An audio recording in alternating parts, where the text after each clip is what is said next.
Sumainyo ang Panginoon, At sumaiyo rin. ang mabuting balita ng Panginoon ayon kay San Mateo.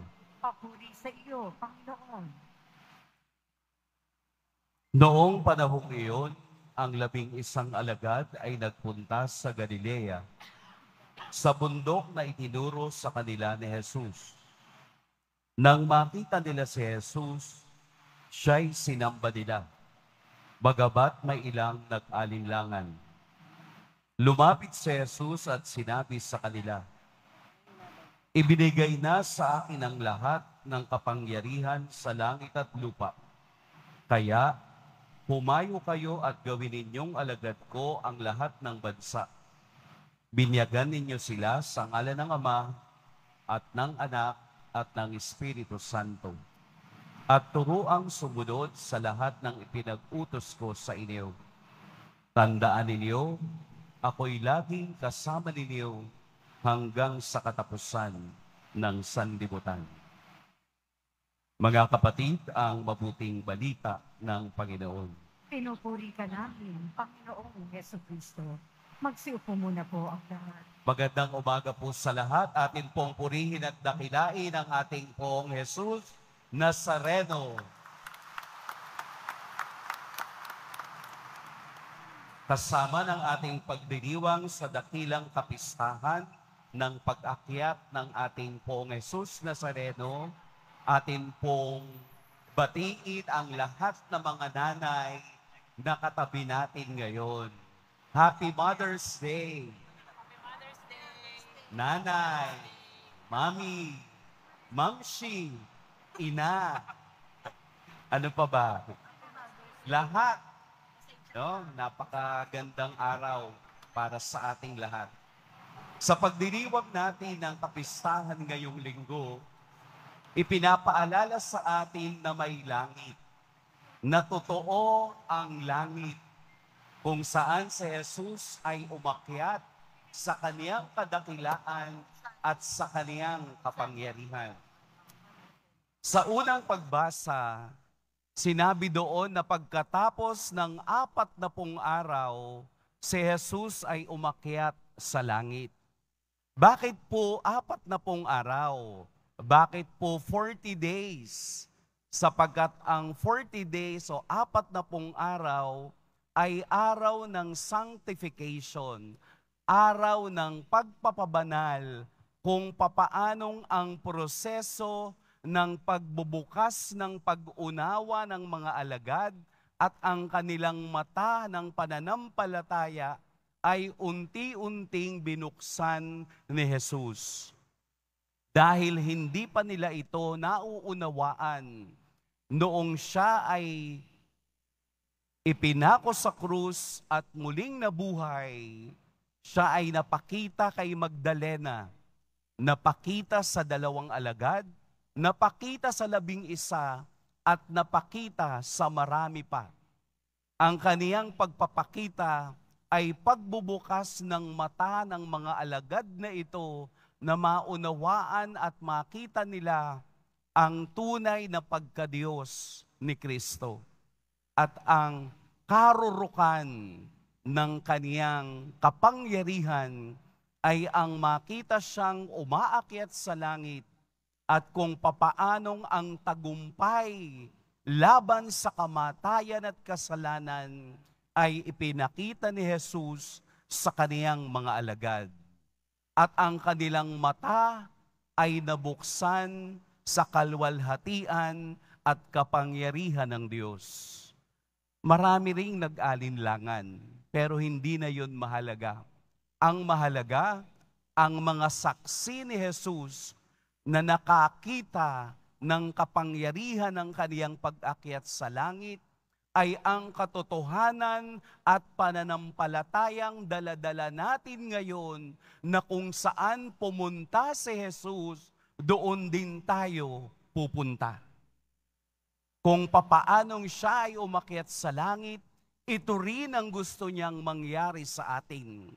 Kaya nga, sa kaniyang pag-akyat sa langit, mayroon siyang hinabilin. Binyagan niyo sila sa ngalan ng Ama at ng Anak at ng Espiritu Santo.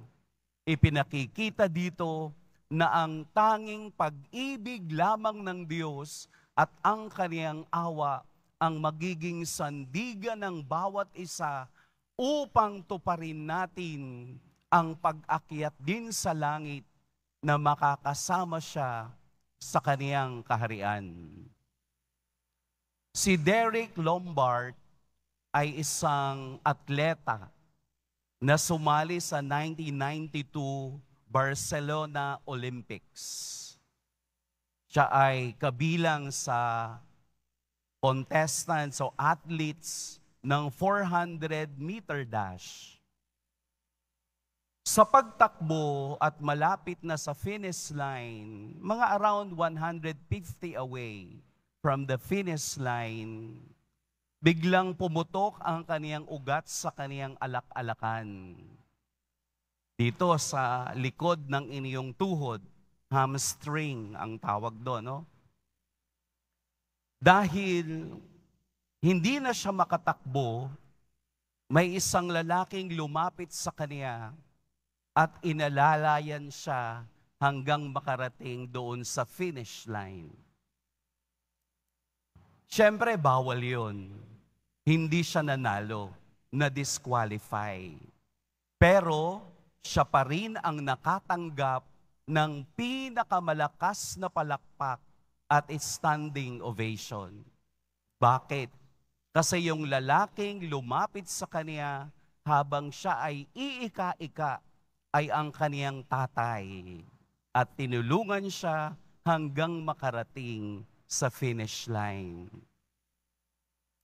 Ang ating buhay, katulad ni St. Paul na sinabi niya, na tayo rin ay tumatakbong mga atleta sa gymnasium. Sabi nga ni St. Paul, I have run the race, I have get the good fight. Ibig sabihin, lahat tayo ay iisa ang gustong marating. Ano yon? Ang gantimpala ng langit. Ang gantimpala ng langit ay hindi usapin between diskarte o diploma. Wala pong diskarte sa kaligtasan. Kailangan nating tumakbo, kailangan nating masaktan, kailangan nating maglakbay upang makapunta tayo sa kaniyang kaharian. Pero sa gitna ng ating pagkasakit, sa gitna ng sugat, sa gitna ng ating pagkalugmok, may isang Jesus na aakay sa atin upang tayo'y makarating sa kaniyang kaharian. Dahil iisa lamang ang ating gustong marating, ang kaharian ng langit. Tinuturuan tayo ng Diyos, tinuturuan tayo ni Jesus sa pamamagitan ng kaniyang halimbawa na kailangan nating magpunyagi, kailangan nating pagtiyagaan, kailangan nating maging matagumpay sa takbo ng buhay. Walang ibang paraan kung hindi sundan si Jesus at ang kaniyang mga yapak upang tayo ay kanya ring mayakap sa dulo ng finish line. Hindi pa po tayo tapos. Tayo po ay patuloy na maglalakbay, pero iisipin natin sa paglalakbay na yan, huwag tayong matakot bumagsak, huwag tayong matakot na masaktan, huwag tayong matakot masugatan, sapagkat ang tunay na tagumpay ay nasa peklat na dala-dala ng bawat isa. Kung papaanong nagkaroon ng peklat ang ating mga nanay sa panganganak para sa atin, ganun din tayong dapat magkaroon at huwag ninyong ikakahiya ang peklat na meron kayo dahil iyan ang simbolo na nagtagumpay ka sa iyong paghihirap at sakit. Ang peklat na yan, ang ating ipakikita sa Diyos, ang ating diploma, sasabihin mo sa Diyos, ako rin po ba ay magtatagumpay? Hayaan natin na ang Diyos ang magbigay sa atin ng inspirasyon na tayo ay magpatuloy kahit nahihirapan. Dahil sa kaduluhan, ang kaligayahang kasama ng Diyos, kailanman walang makakapantay. Amen. Pagpalain tayo ng poong may kapal.